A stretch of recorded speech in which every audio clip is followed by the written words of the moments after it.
The new CG sequences are extremely stylized. How did you create these sequences?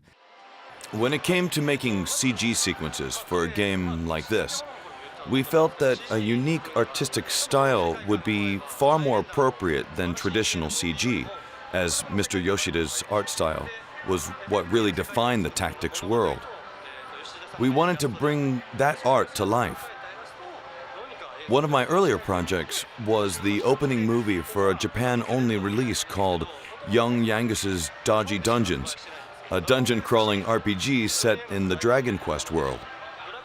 We tried to match the style of the Dragon Quest series illustrator Akira Toriyama, and it worked out so well that we had to try something similar portraying Mr. Yoshida's art style in this title.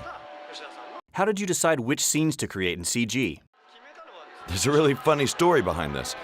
Basically, everyone attached to this project is a hardcore fan of the original release. I'm a huge fan.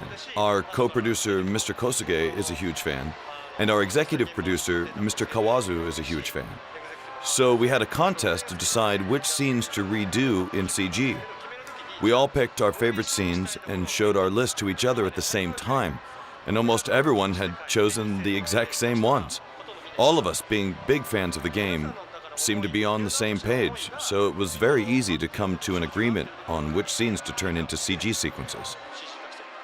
Was there a lot of involvement from character designer Akihiko Yoshida? He oversaw everything.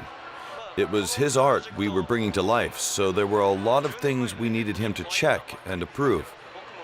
First, we had him create illustrations, and then we made the 3D models based on those. He double-checked all of our content, and once we got approval, we started roughing out the storyboards. Once we hit a certain milestone, we asked him to check the results. We just kept going back and forth until we wound up with the final product that everyone was happy with. Why did you choose to add voices to the North American release? For the Japanese version, we decided we didn't want to disappoint the fans. After all, a lot of the fans of the original already have the characters' voices in their heads saying these lines, and we didn't want to replace those with our own voice actors. On the other hand, for the North American version, we thought introducing voices would add more impact to the movies and make the game more accessible to players.